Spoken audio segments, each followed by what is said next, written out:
Imagina só que você decide fazer uma viagem para se livrar de um trauma recente e nesta viagem você acaba passando por um outro trauma, bem bizarro, né? E é exatamente isso que acontece em Protegida por um Anjo de 2006, o filme que nós vamos falar no vídeo de hoje. Então, se você também gosta dessa obra e quer se aprofundar ainda mais no universo deste filme e descobrir curiosidades bem interessantes, fica nesse vídeo até o final que ele tá bem legal e bem assustador.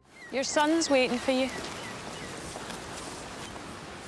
Eu sou o Gabriel, esse é o canal Videoterapia. Se você é novo por aqui, se inscreva agora mesmo, que será bem legal ter você conosco. Deixa o seu like e um comentário no início do vídeo, que você ajuda bastante a impulsionar o conteúdo. Então já coloca aqui nos comentários o emoji de um anjo, que eu vou deixar um coraçãozinho pra vocês. Cliquem também no botão do Hype, que é uma ferramenta nova aqui do YouTube, que ajuda a impulsionar ainda mais o conteúdo. Então, só clicar aqui em Hypar, que vocês ajudam bastante o meu trabalho. Protegida por um Anjo é um filme bem delícia, que foi lançado no início dos anos 2000. É um suspense / terror com uma história bem intrigante e um final surpreendente, que na época muitas pessoas não entenderam muito bem o final deste filme. Então, que neste vídeo eu também vou explicar o final para ficar bem claro o que aconteceu. Esse filme ele fez muito sucesso em mídia física aqui no Brasil. Ele foi muito alugado na época que ainda existiam as maravilhosas locadoras, que era um ambiente incrível. Eu sempre falo das locadoras aqui no canal porque eu cresci dentro de uma. Então, para mim é algo mágico e especial lembrar da existência das locadoras. E eu sei que muitos de vocês também cresceram nesse ambiente, então é bem gostoso revisitar essas memórias. Então esse filme ele foi muito alugado, muito vendido nas feirinhas de camelô, né? Quem viveu os anos 2000 sabe muito bem do que eu tô falando. Pra galera da nova geração, né, que não pegou essa coisa de filme pirata e tal, só pra vocês entenderem, pra gente assistir filme em casa, a gente tinha que comprar ou esperar ele passar na televisão, ou alugar, né? A gente ia até uma locadora e alugava. Só que quando você ia numa loja pra comprar o filme, ele era mais caro, né? Porque era um filme original, principalmente os lançamentos, eles eram vendidos a um preço maior, então as pessoas recorriam à venda de filmes paralelos, né? Os famosos filmes piratas, que eram bem mais baratos do que os filmes originais e com uma qualidade excelente, já que era uma cópia exata do filme original. Hoje, como eu sou colecionador, eu tenho filmes originais e tal, mas naquela época, como eu era criança, eu pegava qualquer dinheiro que sobrava da minha mesada ou de troco de alguma coisa que os meus pais pediam pra eu comprar, né? Alguma coisa no mercado, aí sobrava um troco, eu usava pra comprar filmes piratas, porque era a realidade da época, gente. Não adianta querer me julgar agora, tá? Porque muitas pessoas faziam isso. E foi numa dessas que eu conheci Protegida por um Anjo, um filme que pegou todo mundo de surpresa em casa. Estas obras que eu costumo trazer aqui pro canal, eu assisti muito quando eu era criança. Eu assistia com a minha mãe e com a minha irmã. Elas também amavam terror, amam até hoje, né? Terror sobrenatural, essas histórias com plot twist. Então a gente amava assistir esse tipo de filme. E esse filme ele fez muito sucesso na minha casa.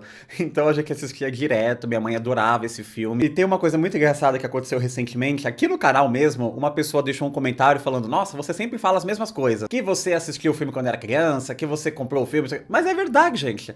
Esses filmes aqui fizeram parte da minha infância, por isso que é gostoso trazer pra vocês, e eu amo revisitar estas obras, porque realmente fizeram parte da minha infância. Eu tive muitos deles em DVDs, né, desses aí paralelos que eu contei pra vocês. Quando eu comecei a trabalhar, eu passei a comprar os filmes originais, comecei a montar a minha coleção. Eu lembro da primeira vez que eu assisti, então é marcante pra mim. Por isso que é o canal Videoterapia, porque é uma terapia falar sobre essas obras com vocês. Inclusive, se vocês também têm uma história parecida com a minha, com esses filmes que foram lançados no final dos anos 90, início dos anos 2000, coloca aqui nos comentários, porque vocês não estão sozinhos, tá? Estamos todos juntos nesta loucura que é o cinema. Se você já é um inscrito aqui do canal, você sabe como funciona esse tipo de vídeo por aqui. Vou contar a história completa do filme com muito spoiler, falar alguns pontos que eu observei enquanto reassisti a trama, explicar o final pra vocês e falar curiosidades bem legais de bastidores. Esta obra é dirigida por Craig Rosenberg. Ele é mais conhecido por ser um roteirista do que diretor. No cargo de diretor mesmo, esse que é o seu único trabalho com relevância. Depois ele atuou como assistente diretor e roteirista, que é a sua função principal. Pra vocês terem uma noção do trabalho dele, ele foi roteirista do remake americano de O Mistério das Duas Irmãs, que fez bastante sucesso também, e em 2006 ele roteirizou e dirigiu Protegida por um Anjo. Ao meu ver, não deixou a desejar. Eu acho que esse filme, ele absorve muito bem a atmosfera daquele período, tem cenários lindíssimos, que a gente vai falar sobre eles também na parte das curiosidades, mas é um filme muito bem feito, tem uma fotografia bonita, uma história interessante, um plot twist bacana, então pra mim é um filme que funciona. Mas, como todos os filmes praticamente que eu trago pra vocês nessa playlist de análise de filmes e tal, este filme também foi massacrado pela crítica. A galera na época não gostou do filme, ele tem notas baixíssimas, porém é um filme que caiu nas graças do público, ele se tornou um sucesso em home video, como eu contei pra vocês. Esse filme também é bem famoso por ter uma grande grande estrela de Hollywood no protagonismo, que é Demi Moore, uma atriz que eu sou apaixonado pelos trabalhos dela, e recentemente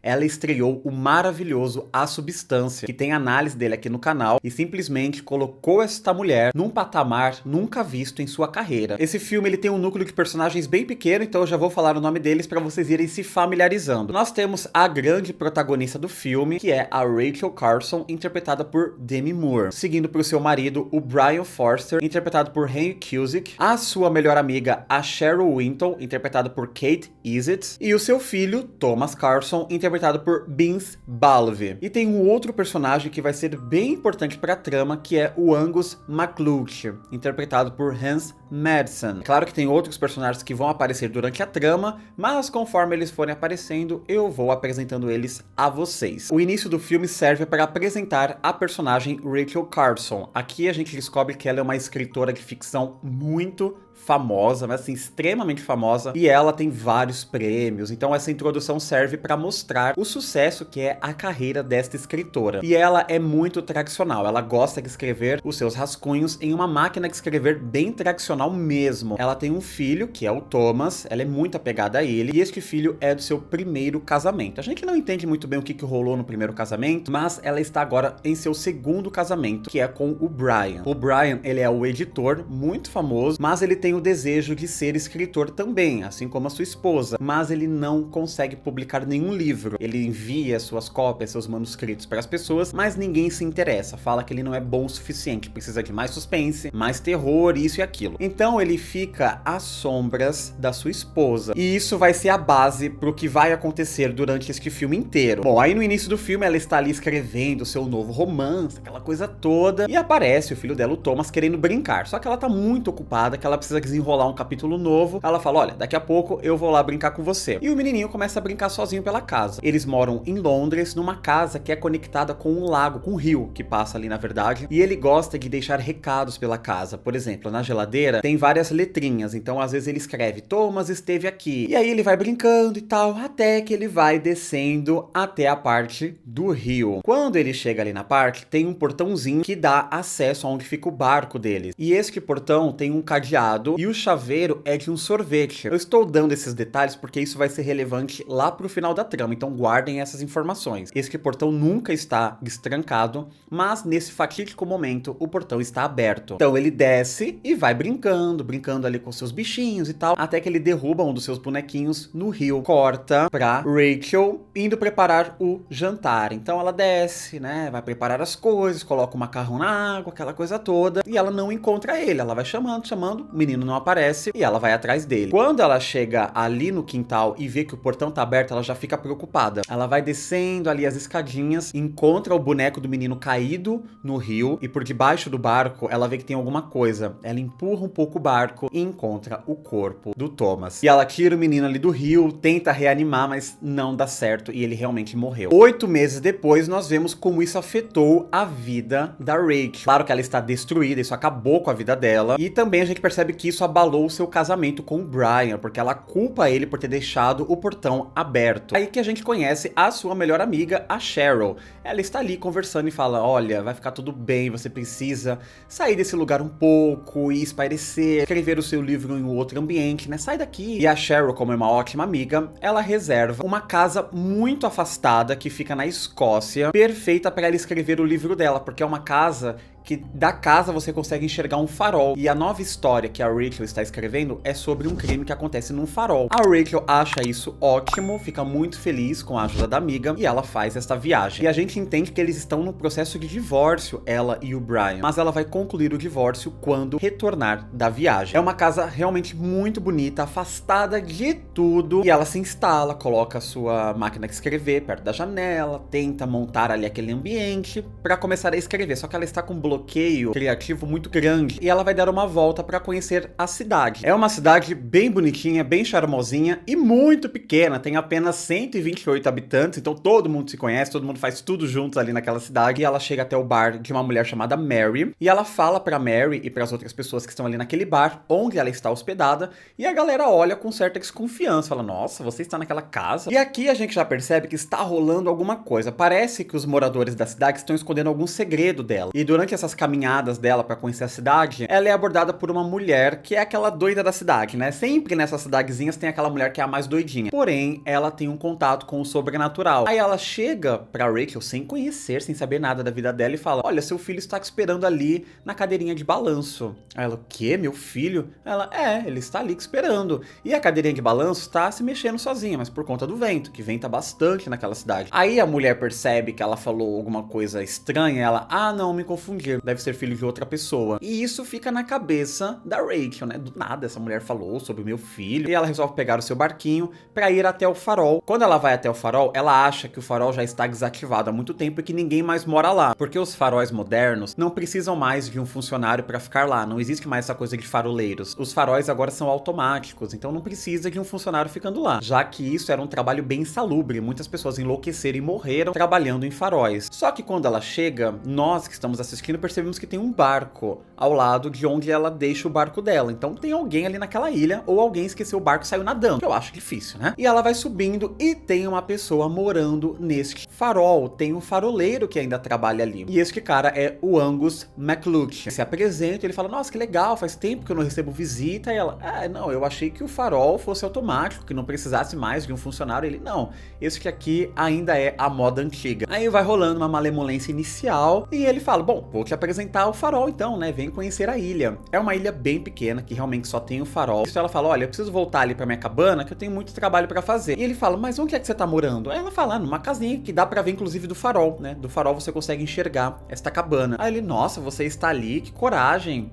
Ela: por quê? Ele: não, nada não. Que bom, né? Então somos vizinhos. Daqui você consegue me ver e eu consigo te ver. E ele convida ela para um almoço. Ele fala: passa aqui amanhã, não tô fazendo nada mesmo. Vem aqui, né? Vamos almoçar juntos. Ela: pode ser que eu apareça. Lá na cabana, ela está desempacotando as caixas e ela levou uma caixa com os brinquedos que pertenciam ao Thomas. E um desses brinquedos é um quadro mágico, aquele que você escreve mensagens ali com uma caneta especial e depois você gira como se fosse uma alavanca e apaga a mensagem. Quando ela olha para este quadro, tem uma frase bem enigmática: não se esqueça de olhar para trás. Do nada, sinistro. Ela se assusta com esse negócio, derruba o quadro. Quando ela pega, a mensagem apagou. Aí aqui o filme já começa a entrar nesse lado sobrenatural mais forte. Então ela passa a ver o seu filho Thomas com mais frequência, só que agora numa pegada mais fantasmagórica. Então tem um pouquinho de jumpscare nessas cenas, que muitas pessoas acham que não condiz muito com o tom do filme, o porquê que o Thomas aparece dessa forma sobrenatural mais agressiva, mas eu acho que tem uma explicação e depois eu conto pra vocês. Até que tem um momento que ela tem um sonho, um pesadelo, na verdade, horroroso com seu filho, e ele está puxando ela pra baixo, assim, do rio, ela se afogando. No dia seguinte, ela volta ao farol. E ela e o Angus se dão muito bem, eles têm uma conversa legal, e ele é muito sedutor, então ele sabe exatamente o que falar pra Rachel. Ela vê que no farol tem vários quadros, e ela pergunta se é ele quem pinta esses quadros. Ele fala que não, que foi a sua mulher, a Kate. Ele era casado por muito tempo, só que ela não aguentou viver naquela ilha com ele, ela achou algo muito perturbador e resolveu ir embora, então ela abandonou o Angus na ilha. Então aqui já tem uma informação nova: este cara foi casado com uma tal Kate, ela não aguentou morar na ilha e foi embora daquele lugar. Ele continua mostrando aquele espaço pra ela e fala: olha, eu vou te mostrar um dos motivos que faz eu não querer sair da ilha. E ele leva ela até o topo do farol pra mostrar aquela vista maravilhosa. Embora o CGI desta vista tenha envelhecido muito mal, mas ok, né? A gente releva. E ela vai embora toda felizinha. E eles começam a se comunicar pelas luzes, então ele vai e pisca a luz lá do farol, ela vê da cabana e pisca a luz da cabana. Então eles ficam se comunicando desta forma bem bonitinha. E a partir daí eles passam a se encontrar todos os dias. E ela tá muito na vibe desse cara, gostando dele. Eles fazem várias coisas juntos, eles cozinham, eles ficam ali na ilha, andam a cavalo. Então eles estão vivendo o maior love. E nesta tarde ela liga pra Cheryl e começa a compartilhar essas coisas boas que ela está vivendo. Ela fala que conheceu um cara muito bonito que trabalha no farol. A Cheryl, ela é bem conveniente, tá? Ela sempre fala umas coisas fora do contexto, fora do tom, que você fica: meu, mulher, para com isso. E você percebe que ela é muito invejosa. Então os comentários dela são sempre muito irônicos, do tipo, tem um momento que ela está conversando no telefone com a Rachel, e a Rachel está na praia, e a Cheryl escuta o barulho das ondas e fala: nossa, você está na praia? praia. Nossa, hein, Rachel, você tá aí curtindo a sua vida luxuosa e eu aqui trabalhando. Meu, a mulher, coitada, a Rachel trabalhou muito pra conquistar aquilo e a outra bonita acha que tem o direito de fazer essas piadas sarcásticas. Isso é o comportamento de uma amizade tóxica, tá? Se vocês estão passando por isso, fujam dessas amizades. Isso não existe. Você tem que apoiar os seus amigos. Enfim, ela percebe que falou droga e até corrige, fala, não quis dizer isso, tá, Rachel? Desculpa. Não quis dizer, mas disse, né, anjo? No dia seguinte ela volta pra ilha e eles tiram uma foto juntos. Só que quando o Flash sai ali da máquina, isso dá meio que um estalo na cabeça da Rachel e ela lembra da morte do seu filho. O Angus sai pra pegar a câmera. Isso é uma coisa bem interessante. Tem muitas pessoas que passam por situações traumáticas, como é o caso da Rachel, que depois se sentem culpadas por tentar viver a felicidade novamente. O que é um erro, tá? As pessoas, elas merecem ser felizes. Aí ela resolve voltar a caminhar ali pela cidade e ela encontra aquela mulher maluca de novo. Eu vou falar maluca, mas não querendo taxar ela como maluca, mas só pra vocês entenderem quem é, aquela maluquinha da cidade. Essa mulher chega e fala, olha, o portão ainda está aberto, viu? Que negócio é esse de portão? Como que ela sabe que teve essa questão de portão que traumatizou a Rachel? O portão ainda está aberto, seu filho está sempre com você. E aqui ela entra nesses pontos sobrenaturais. Ela fala que sempre enxerga um garotinho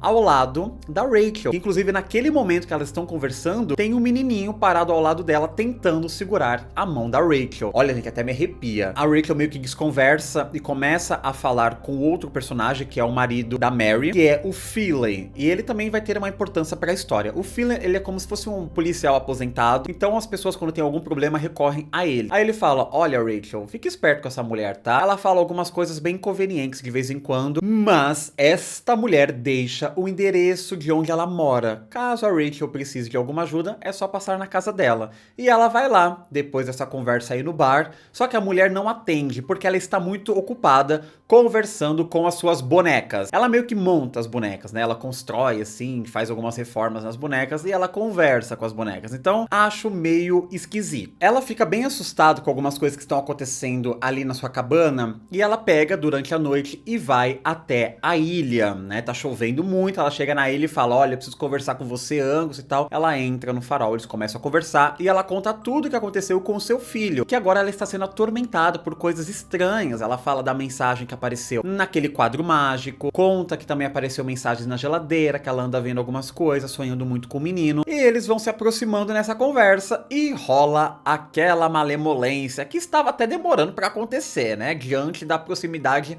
deste jovem casal. Eles se pegam muito a noite inteira, e se a Rachel já estava apaixonadinha antes, agora então, meus amigos, ela está muito na dele. E vai rolar uma festa na cidade, que é o aniversário da Mary, e ela convida o Angus pra ir àquela festa com ela. Aí ele fala, ah, tá bom, ele fica meio estranho com esse convite, mas ele aceita e fala, beleza, eu te encontro lá, que horas? Ela fala que é às 14 horas e ela fica toda feliz, tá toda apaixonadinha, coitada, né? Ela merece ser feliz, mas infelizmente as coisas vão mudar a partir daqui. Ela volta pra cabana e agora ela está muito motivada pra escrever o seu livro, só que ela descarta tudo que ela já escreveu até então e ela passa a escrever uma história de amor. E chega o dia da festa. Vai se aproximando das 14 horas e nada do seu date acontecer. Ela vai conversando com as outras pessoas, vai tomando a sua cervejinha, ela fica preocupada e vai até a Mary, que está conversando com outras mulheres que moram ali na cidade. Ela fala, Mary, por acaso você viu o meu amigo Angus por aí? Aí ela, Angus, querida? Que Angus? O Angus McLuchy, que mora lá no farol. Ele falou que ia me encontrar aqui às 14 horas, mas até agora ele não apareceu. Será que aconteceu alguma coisa? Todo mundo para o que está fazendo para prestar atenção nessa conversa. E a Mary pede pra Rachel descrever um pouco como é este Angus que ela está dizendo. Ela fala, é um cara de cabelo bem preto, olhos azuis, muito bonito. E a Mary responde, ah tá, eu conheço esse Angus que você está falando, mas não com essas características físicas. Enfim, o cara lá do farol, o Angus McLuchy, morreu há 7 anos, meu amor. Então não tem como você estar conversando com ele e ele aparecer na minha festa. E a Rachel fala, não é possível, Mary.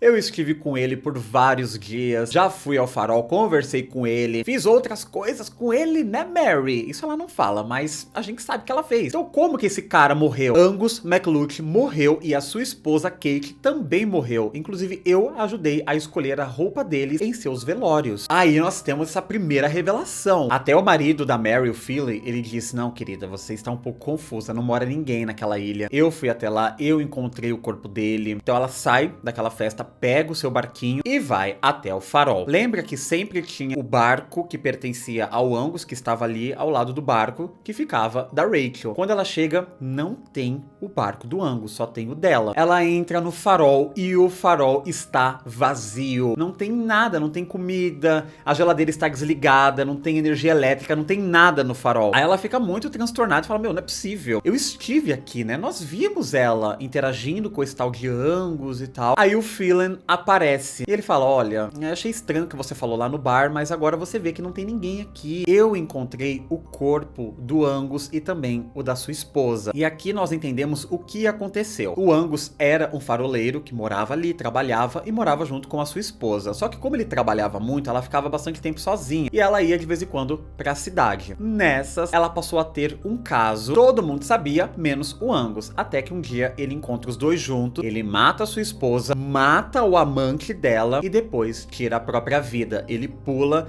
ali da parte de cima do farol que dá num penhasco. E quem encontrou o corpo dele foi o Phelan. Ele encontrou, na verdade, toda essa cena, né? Que deve ter sido bem chocante. Aí, mais uma vez, ela não acredita nisso e diz que ela tem uma foto que ela pode provar. Quando ela volta pra cabana junto com o Phelan, ela pega sua máquina fotográfica e está sem o filme. Ela vai até o cemitério da cidade e encontra o túmulo do Angus. Então, realmente, ele morreu. E aí, a primeira coisa que ela pensa é: eu realmente fiquei maluca. Não tem explicação pro que aconteceu. Ela volta pra cabana, liga pra Cheryl e conta tudo que rolou. E a Cheryl fala: ih, amiga, acho que você não tá bem. Eu vou até aí pra conversar com você, tá? Fica tranquila, eu vou pegar um voo e vou aparecer aí pra conversar. Você tá precisando de alguém. Aí, beleza, ela acaba dormindo ali na cabana. Ela acorda à noite e vê a luz do farol piscando. Então, ela pega o seu barco, vai até lá e vê o Angus novamente. Ela começa a falar com ele, mas ele não dá muita atenção. E quem também aparece nessa ilha? A Cheryl, a sua melhor amiga. E a Cheryl fala: Rachel, não tem ninguém aqui, você está vendo coisas, não tem ninguém, olha só, eu estou aqui com você, não apareceu ninguém até agora. Cheryl, ele está atrás de você, olha. E ela vira pra olhar, só que ela não enxerga ninguém, mas nós que estamos assistindo o filme, nós vemos. Até que o Angus pega uma faca e começa a esfaquear a Cheryl. A Rachel, desesperada, sai correndo, pega o seu barco, vai até a casa do Phelan e fala: olha, eu preciso de ajuda, tem alguma coisa que aconteceu na ilha, minha amiga morreu, você precisa ir lá ajudar ela. Só que quando eles chegam, não tem nada naquele farol. Não tem o corpo da amiga dela, não tem sangue, não tem absolutamente nada. Aí ele fala: querida, eu acho que você não está bem. Quer ficar um tempo lá em casa? Você tá muito tempo sozinha naquela cabana, isso não é bom. Aí ela: não, eu estou bem naquela cabana, eu estou protegida. O Phelan revela uma coisa bem interessante, que o amante da esposa do Angus, o amante da Kate, ele morava naquela cabana. Olha só o background disso tudo. Ela mora na casa que pertencia ao amante morto da Kate, esposa do Angus, que matou geral. Ninguém acredita nela, no que está acontecendo, mas ela lembra que aquela mulher misteriosa da cidade, que todos a chamam de maluca, ela pode acreditar no que a Rachel tem a dizer. Então ela vai até a casa daquela mulher. Ela entra, elas começam a conversar e esta mulher fala que o filho da Rachel está muito presente ainda na vida dela, que ele está sempre ao lado dela, tentando ajudar, e ele quer que ela vá embora daquela ilha, que não é bom ela ficar naquele lugar. E aqui é um ponto que eu entendo o porquê que o garotinho aparece nesse formato fantasmagórico, né, de assustar a Rachel com esses jump scares. Ele quer que ela saia daquela cabana, porque algo ruim está prestes a acontecer. Então por isso que ele aparece nesse formato mais demoníaco, por assim dizer, dando jump scare, fazendo pesadelos, já que ele é um espírito que está com raiva. E quem acredita nessas coisas de plano espiritual e não sei o que, sabe que quando o espírito ele está com raiva e revoltado com a sua morte ou com coisas que estão acontecendo com pessoas que eles amam, eles ficam meio que descontrolados e a sua energia de raiva passa a interferir na realidade de quem ainda está vivo. Só que enquanto ela está conversando com esta mulher misteriosa, nós vemos o que está rolando lá na cabana dela. E aqui nós iremos entrar no grande plot twist do filme. Estão preparados para descobrir toda a verdade sobre o que está acontecendo com Rachel? Então segura aí, porque agora eu vou pedir para você se inscrever no canal se ainda não for um inscrito. Deixa o seu like, compartilhe o vídeo com um amiguinho de vocês que também gosta dessa obra. Deixem sugestões de outros filmes que vocês querem ver aqui no canal. Tem uma playlist com vários filmes incríveis que eu tenho certeza que vocês vão gostar. Vou deixar ela linkada aqui para vocês. E agora que você se inscreveu no canal, deixou o seu like, compartilhou o vídeo com um amiguinho de vocês, vamos ao grande plot twist desta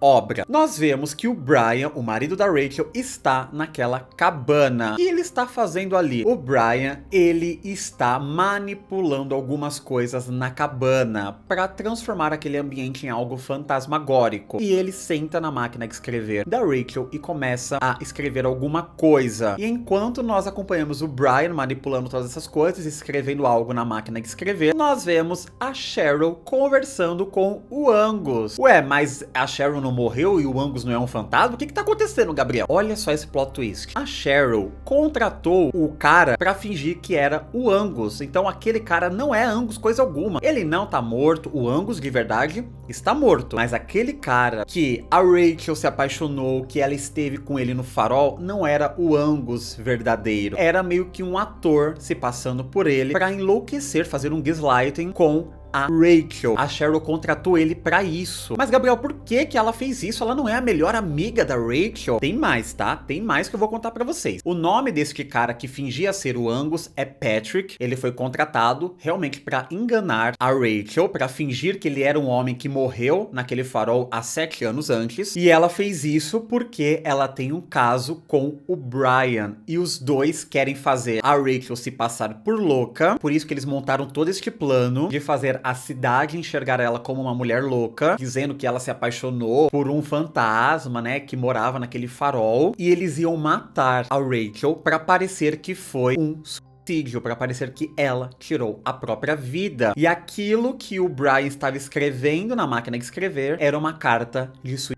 Então quem encontrasse o corpo da Rachel no mar ia achar que ela tirou a própria vida porque ela estava louca, perdeu o filho dela, se apaixonou por um fantasma. E isso ele fez com raiva de tudo, né? Por ela ser mais famosa do que ele, por ela ter mais dinheiro do que ele, e principalmente porque os críticos dizem que ele não tem criatividade suficiente para bolar um bom suspense. Então olha só esse suspense que ele bolou contra a sua esposa. E é claro que eles também fizeram isso pensando na herança da Rachel, já que ela tem muita grana, ele seria o único herdeiro e ele ia ficar com o dinheiro junto com a Cheryl. Então, só para reforçar, para ficar bem claro, Angus McLucas realmente existiu. Ele matou a sua esposa Kate, matou o amante dela e depois tirou a própria vida naquele farol. Isso há 7 anos. Aquele cara que a Rachel conversou, beijou e fez outras malemolências não é o Angus verdadeiro. Este cara é o Patrick que está se passando pelo Angus. Ela não sabia nada sobre ele, então por isso que foi fácil fisgar a Rachel neste plano. Patrick fez ela acreditar que ele era o Angus McLucas, o homem que morava naquele farol. Ela não sabia de nada disso, ela não é moradora de lá, então ela não conhece essas lendas. E quando ela contou pra Mary e pra todos da cidade que ela estava conversando com Angus McLucas, todos achavam que ela estava louca ou que ela estava vendo espíritos, porque o Angus McLucas morreu há 7 anos. Eles também não sabem que lá no farol o Patrick estava se passando por Angus McLucas. Então eles bolaram muito bem este plano para as testemunhas realmente perceberem que a Rachel estava maluca conversando com uma pessoa morta. E aí vocês devem estar se perguntando como que a Rachel, quando foi ao farol, não encontrou nada. O farol estava vazio. O Patrick, durante a noite, removeu todas as coisas dele para parecer que ele nunca esteve lá. Por isso que na tarde seguinte, quando a Rachel esteve ali naquela ilha, não tinha mais nada. Ele limpou tudo. E a mesma coisa aconteceu naquele embate do Patrick com a Cheryl, que aconteceu na frente da Rachel. Foi tudo uma encenação. Ele não matou a Cheryl, tanto que nós vimos eles conversando depois. Foi tudo uma encenação para enlouquecer a personagem. Só que a Rachel ainda não sabe de nada disso. Então ela chega na cabana e vê que as coisas estão um pouco estranhas. Ela lê a sua carta de suicídio. Não foi ela que escreveu, e aparece o Brian e a Cheryl e colocam ela pra dormir. Eles levam ela até o farol e lá eles vão montar toda esta cena de que ela tirou a própria vida. Mas o Patrick, ele está com um probleminha. Ele lembra que o filme da máquina fotográfica ficou naquela ilha. Ele esqueceu. Então foi ele que removeu o filme da câmera dela. Então ele volta até a ilha também para pegar este filme, que é a única prova. Ele chega na ilha antes da Cheryl e do Brian e da Rachel, e ele vê a luz do farol piscando, então tem alguém lá dentro. Quando ele entra, ele se depara com o espírito do verdadeiro Angus McLuke. Porque o espírito ainda assombra aquele farol. Já que ele tirou a própria vida naquele lugar, o espírito ficou preso naquele ambiente. E ele se apossa do corpo do Patrick. Eles colocam uma corrente nos pés da Rachel para que ela morra afogada, né? Não consiga subir, para parecer que ela tirou a própria vida. Mas a chave do cadeado desta corrente está ali no barco também. E sabe qual é o chaveiro? Aquele do sorvete. O mesmo que era o cadeado que deveria estar trancado lá da casa da Rachel, que fez com que o Thomas morresse afogado. Então é a mesma chave, é o mesmo cadeado. A Rachel acorda, vê aquela chave e ela tenta pegar, só que a Cheryl vê que ela acordou, se joga no mar. E ela não consegue pegar o chaveiro, porém, o chaveiro cai no mar. E no que ela está afundando, parece muito aquela cena do pesadelo, onde o Thomas está puxando ela para baixo. Ela lembra daquela frase, não se esqueça de olhar para trás. Quando ela olha para trás, ela vê o chaveiro de sorvete descendo em suas costas. Ela pega e consegue se libertar daquelas correntes. O Brian e a Cheryl vê também que a luz está piscando, eles acham que possa ser o Patrick, então eles entram lá para ver o que tá rolando. Enquanto isso está rolando na ilha, aquela mulher misteriosa da cidade vai até a casa do Phelan e fala, olha, a Rachel precisa de ajuda lá na ilha, você tem que ir lá agora e não sei o que. E o Phelan resolve ir até a ilha, então tudo vai acontecer nesta ilha. A Cheryl e o Brian entram na casa, o Brian sobe pra ver o que está acontecendo, que ele escutou um barulho lá em cima. Do nada, aparece a Rachel e começa a lutar com a Cheryl, até que a Rachel bate a cabeça da Cheryl ali no chão e ela morre. E o Brian, que está explorando o farol, ele vê o Patrick possuído pelo verdadeiro Angus McLuke. Então, neste momento, o Patrick, que era o falso Angus, se torna o Angus verdadeiro, por assim dizer, já que o espírito daquele cara que morava no farol entrou no corpo do Patrick neste momento. Mata o Brian do mesmo jeito que ele, quando estava vivo, matou o amante de sua esposa Kate. A Rachel chega no mesmo lugar onde está o Patrick,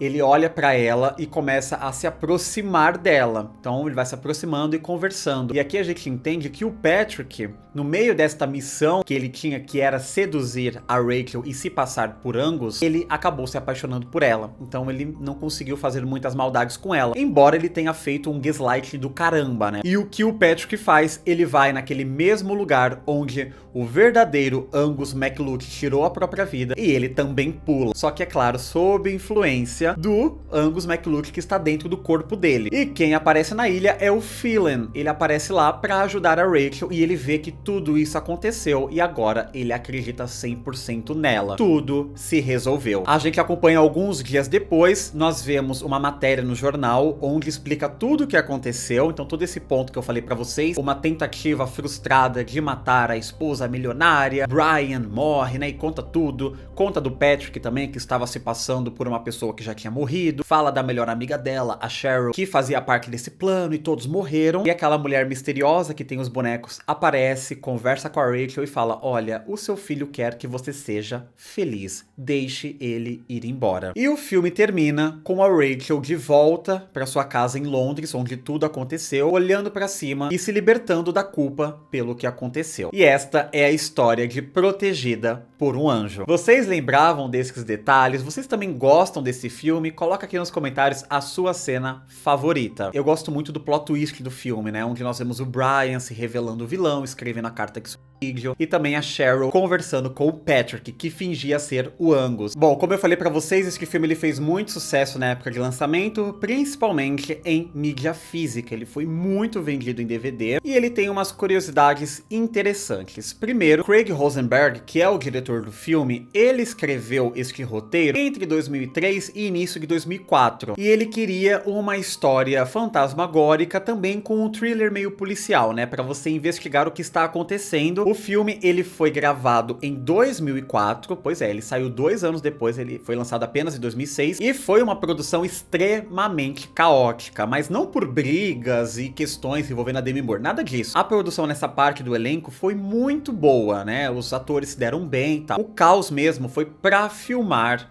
este longa. A história do filme se passa na Escócia, mas na verdade o filme não foi gravado na Escócia, e sim no país de Gales, e algumas tomadas foram feitas em estúdio. Tudo isso foi feito no norte do país de Gales, que foi o melhor lugar que eles encontraram para as filmagens. E o Rosenberg, ele queria um lugar especial para essas filmagens, ele queria que o ambiente ajudasse a contar a história. Então ele foi a vários países para encontrar a locação ideal. E o filme foi rodado na ilha de Wynnes Island, situado na costa do país. Então aquelas locações são reais, aquele lugar realmente existe, mas foram adaptados pro filme. Como eu falei, o farol realmente existe, mas a arquitetura dele é bem diferente da que nós vemos no filme. E a produção não podia mexer, já que era um patrimônio tombado. Tudo foi modificado por computação gráfica, por CGI. E eu falei que essas filmagens foram conturbadas porque o vento era muito forte, assim, ao ponto de destruir os cenários, levar equipamento. Eles perderam várias câmeras. O filme acabou dando prejuízo financeiro, né? Câmeras quebraram, equipamento de som. Era difícil capturar o áudio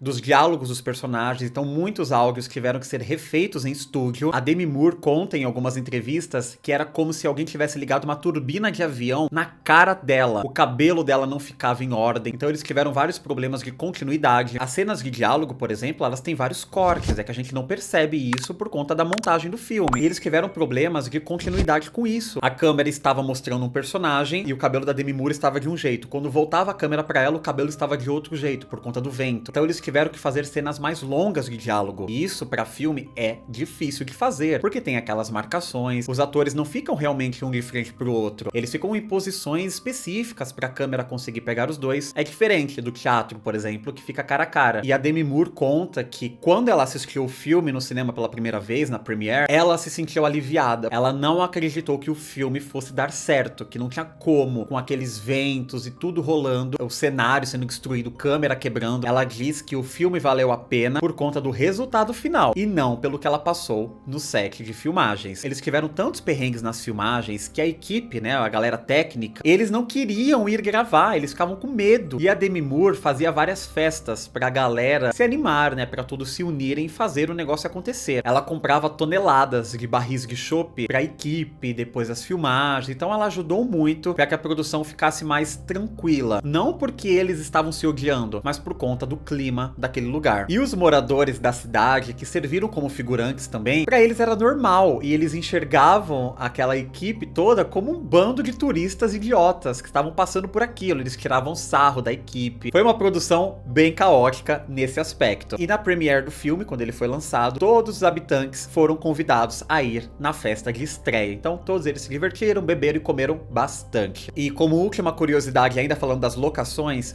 o chalé usado como lar temporário escocês da Rachel fica na verdade em North Cornwall, na Cornualha, e pode na realidade ser alugado, né? Então ele está disponível em alguns aplicativos de aluguéis de casa, e inclusive há rumores de que Kate Winslet ficou hospedada por vários meses nesse chalé, já que ela é apaixonada pela história deste filme. Por conta desta obra, as locações reais começaram a receber muitos turistas, incluindo este chalé. E acreditem se quiser, mas a última atriz que foi escalada para o filme foi a protagonista, a Demi Moore. O diretor sempre gostou do trabalho da Demi Moore, ele era um grande fã dela. E no período do final dos anos 90 e início dos anos 2000, a Demi Moore resolveu dar uma pausa na sua carreira para cuidar dos seus filhos. Ela realmente quase se aposentou. Todos esperavam que o retorno da Demi Moore fosse com filmes grandiosos, né, para provar o tamanho dessa atriz em Hollywood. E foi o que aconteceu um ano antes do início das filmagens de Protegida por um Anjo. Em 2003, Demi Moore fez o seu grande retorno triunfal em Hollywood com As Panteras Detonando, que fez muito sucesso, e ela está realmente icônica em As Panteras Detonando. Ela está lindíssima, meu Deus, como eu adoro esse filme. Então, o diretor, ele ficou inseguro em convidar a Demi Moore a participar de um projeto desse tamanho.